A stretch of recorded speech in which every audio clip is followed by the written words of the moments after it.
and welcome back. We are doing this series with Michael Boatright, SeaTrust Mortgage on home loans, and today we are talking about a series of acronyms: THDA loans, FHA loans, USDA loans, VA loans, CDC, LOL, BT dub. Alright, so let's first discuss. There's so many letters, so many things that are happening. And so whenever you apply for a loan, the lender is going to run your numbers and tell you which loans you qualify for. Correct. It could be possible that you qualify for multiple loans, but they're going to help you choose which one's going to be the best for your goals and for your needs. So let's isolate each one of these and talk about the qualifications and maybe why you would choose that one. So first, the THDA loan. Well, a THDA is not actually, it is a loan given by THDA, but it's in conjunction with generally FHA or some conventional products. And what the THDA, or Tennessee Housing, does is they will grant first-time home buyers, it is actually a second that is added to your loan, but it helps cover down payment. It's down payment assistance to help cover closing costs and down payment.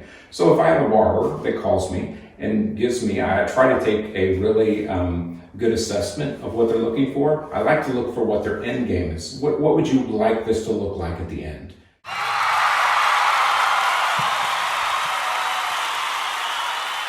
And sometimes they say, well, I don't have a lot of money to put down, or I may have a lower credit score, or I used to be in the military, whatever that is, and then we can structure a loan that works best for them. So what are the qualifications for a THDA? Well, you have to be a first-time home buyer, first of all. And a first-time home buyer is kind of different. A first-time home buyer is someone who hasn't owned a home in the last 3 years. So if you owned a home 4 or 5 years ago, you decided, guess what? You can qualify for that again. So it is just a down payment assistance program to help people get into a home.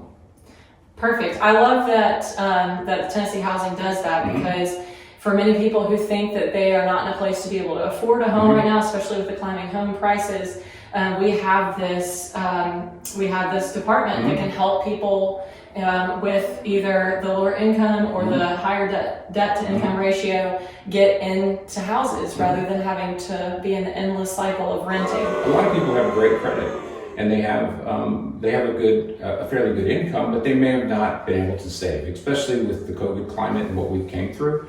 And this is just a way to help supplement them to get into a house now, instead of maybe trying to wait and try to save money to get that.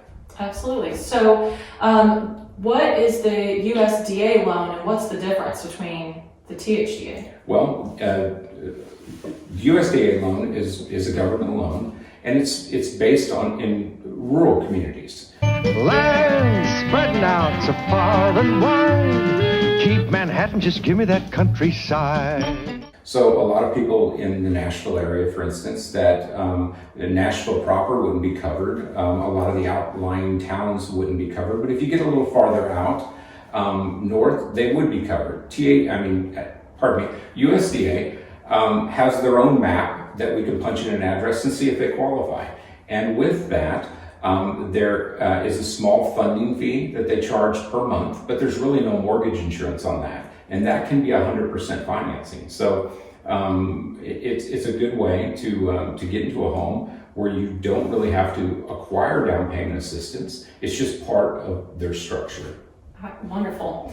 Okay, what about the FHA loan? FHA is another government loan, and the qualifications are a little more laid back than a standard conventional loan, and it is. They only require a minimum of 3.5% down, where generally the programs are a little bit higher than that as their down payment goes.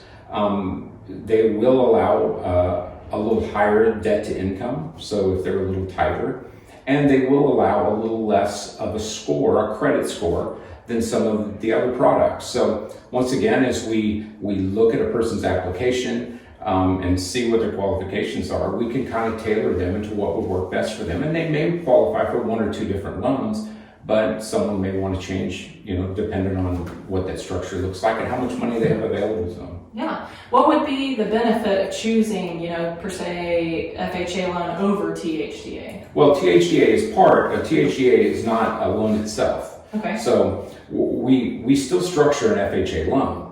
We're just using this money that we're getting for them to help fulfill the down payment requirements. So it's not really a separate loan, even though they are loaning you that money. It's not like a structured loan like a conventional or an FHA loan. It's being used in conjunction with government loans to make homeownership possible. Do you understand? Well, I'll be honest, I don't really understand. What about the VA loan? VA loan. VA is for military, it's veterans. If you are a veteran or you're in the military currently, they have one of the best loan programs out there. They'll do 100% financing. There's no mortgage insurance associated with it. So it's always good to check if you have eligibility, if you've been in the military or currently in the military.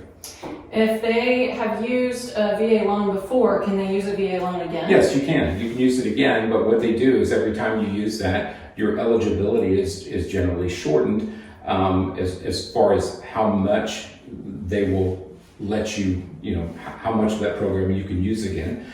But if you're disabled, they kind of waive that. So if, we have a lot of people that have came back and served our country, and they understand that, there may be a disability involved, so they wouldn't charge you for that additional funding fee because you've used a little more of what they call entitlement.